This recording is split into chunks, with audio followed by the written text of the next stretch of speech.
18h sur Studio Kalita. Bonjour à tous et bonjour à toutes. Olivier Granilik au micro pour une heure d'actualité israélienne et internationale depuis donc ce studio de Studio Kalita que vous connaissez déjà bien maintenant. Vous pouvez nous suivre, comme vous le savez, sur notre site studiokalita.com, sur notre chaîne YouTube ou en téléchargeant l'application Studio Kalita que vous pouvez trouver sur Apple Store ou sur Google Play. Dans quelques instants, nous allons donner le premier journal, les grands titres de l'actualité israélienne et internationale de ce matin. 8h15, notre premier invité sera Avi Pazner, ancien ambassadeur, et on parlera avec lui de la visite du secrétaire d'État américain Mike Pompeo et aussi du futur plan de paix que les Américains veulent proposer pour la région. 8h25, Eliana Gerfinkel sera avec nous pour nous parler d'histoire. 8h35, ce sera l'heure de la revue de la presse et des médias israéliens. Et puis à 8h50, l'invité de la seconde partie de cette émission, ce sera Philippe Velila pour une conférence qu'il donnera à Tel Aviv mardi 1er mai, c'est-à-dire demain, à l'occasion de la sortie de son livre sur Israël et ses conflits. Ce sera donc à 8h50. En deuxième partie d'émission. Mais nous commençons avec l'actualité. L'actualité, c'est au moins 40 morts et 60 blessés dans un bombardement d'une position du régime syrien cette nuit dans la région d'Alep. Des missiles ennemis ont visé dimanche soir des positions militaires du régime syrien dans les provinces de Hama et de Alep, faisant 40 morts et 60 blessés. En tout cas indiqué des médias syriens. L'Observateur syrien des droits de l'homme a lui confirmé ces tirs de missiles, assurant que des éléments iraniens étaient stationnés sur les deux bases militaires qui étaient visées. La chaîne d'information Sky News a indiqué quant à elle que les groupes rebelles syriens ont revendiqué l'attaque qui, d'après ces derniers, visait donc des entrepôts de stockage d'armes chimiques. Selon les médias syriens, c'est Israël qui serait responsable de cette attaque. C'est en tout cas ce que la télévision syrienne a annoncé hier soir. Je vous rappelle que le 9 avril dernier, Israël avait été accusé par le régime syrien et par son allié iranien d'avoir mené des frappes meurtrières contre une base militaire. C'était dans le centre de la Syrie, à Jérusalem. On refuse donc pour le moment de faire tout commentaire concernant cette attaque. Et dans la région de la bande de Gaza, 3 Palestiniens ont été tués et un autre arrêté hier alors qu'il tentait de s'infiltrer illégalement en territoire israélien depuis la bande de Gaza. L'un des suspects a été tué, un autre appréhendé et emmené pour interrogatoire par les forces de sécurité. C'est ce qu'a annoncé un porte-parole de l'armée israélienne. Quelques instants plus tard, 2 autres Palestiniens munis d'engins explosifs ont été eux aussi neutralisés. Les 2 individus ont été donc tués par des tirs israéliens après avoir jeté en direction des soldats des engins explosifs qui étaient en leur possession. En tout, ce sont donc 6 Palestiniens qui ont tenté de rentrer hier en Israël en passant par la barrière de sécurité.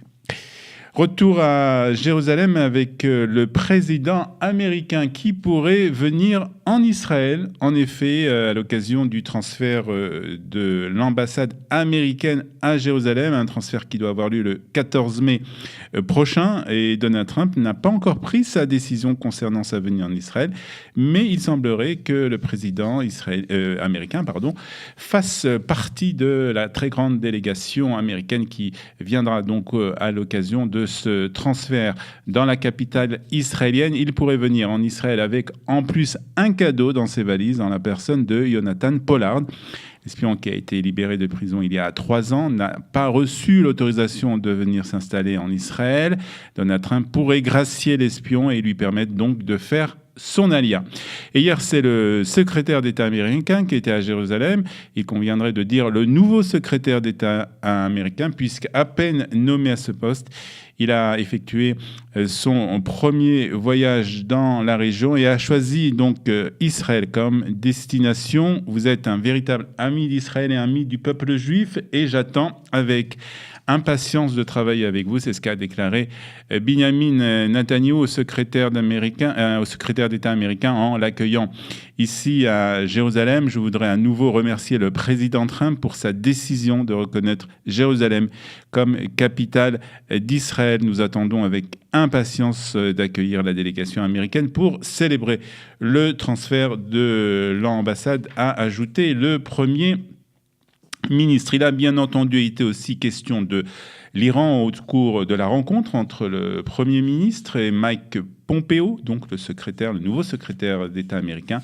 Nous sommes préoccupés face à l'escalade des menaces de l'Iran envers Israël et la région et son ambition de dominer le Proche-Orient. Les États-Unis sont aux côtés d'Israël dans ce combat et nous soutenons fortement le droit souverain d'Israël de se défendre lui-même, a déclaré donc Mike Pompeo. Plus tôt dans la journée, il a aussi assuré que Washington allait continuer à travailler avec ses alliés européens pour corriger l'accord sur le nucléaire iranien de 2015, rappelant toutefois que si le consensus n'était pas trouvé, le président américain quitterait l'accord. Comme il avait précédemment annoncé, le dossier palestinien a lui aussi été évoqué. Nous espérons que nous arriverons à une paix durable et viable pour l'avenir des Palestiniens et des Israéliens des deux côtés d'une frontière, a ajouté le secrétaire d'État américain. Nous reviendrons sur cette visite et sur ce plan de paix que les Américains veulent proposer. Ce sera dans quelques minutes avec notre premier invité, Avi Pasner, qui sera avec nous donc pour parler de ce dossier. Et hier, ce sont 3 jeunes filles victimes de la tragédie de l'excursion dans le sud d'Israël qui ont été enterrées. Gali Bavli, Edi Rahanan et Romy Cohen. Les parents endeuillés n'arrivent toujours pas à comprendre l'ampleur de la catastrophe, mais sont décidés, quand les 7 jours de deuil seront finis, de faire toute la lumière sur les circonstances de cet accident. Hier, les enquêteurs de la police de la région de Tel Aviv se sont rendus dans les locaux de la Mechina Gdam Tzvaït de Bnei Tzion à Tel Aviv et ont réquisitionné des classeurs et des ordinateurs dans le cadre de l'enquête. Le directeur et le moniteur de la Mechina ont été entendus une nouvelle fois par les policiers. Il existe des différences de versions, ont déclaré les enquêteurs, et puis le contrôleur de l'État a lui aussi ordonné l'ouverture d'une enquête.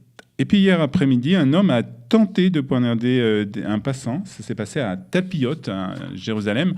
Une lutte a débuté entre les deux, au cours de laquelle la victime a réussi à s'échapper devant les passants effrayés qui pensaient qu'il s'agissait d'une attaque terroriste. Un policier en civil a tiré en direction de l'agresseur qui a été neutralisé après une enquête. Il s'est avéré que les deux étaient des criminels. Ils étaient connus de la police et il semblerait que ce soit un règlement de compte. L'équipe du Magen David Adom a évacué les 2 personnes à l'hôpital Shaare Tzedek de Jérusalem.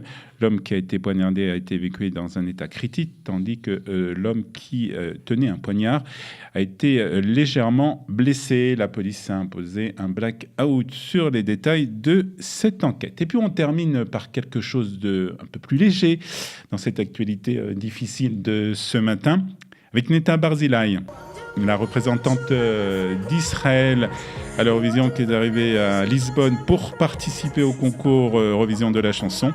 Et hier a eu lieu la première répétition de la délégation israélienne.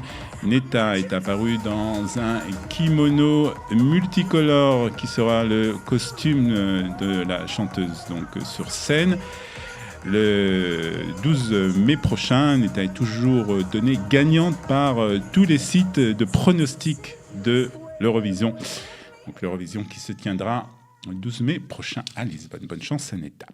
La météo israélienne, pour terminer, il fera aujourd'hui 30 degrés à Haïfa, 29 à Tel Aviv, 33 à Beersheva, 27 degrés ici à Jérusalem et 35 degrés à Eilat. 8h10 sur Studio Kalita. On va écouter grâce à notre technicien de ce matin, Ariel. Quelques notes de musique et ensuite nous recevrons notre premier invité. Il s'agit de Avi Pazner. Nous parlerons avec lui de la visite du secrétaire américain en Israël et du projet de plan de paix que les Américains veulent proposer pour Israël et pour l'autorité palestinienne. Ce sera dans quelques minutes sur Studio Kalita.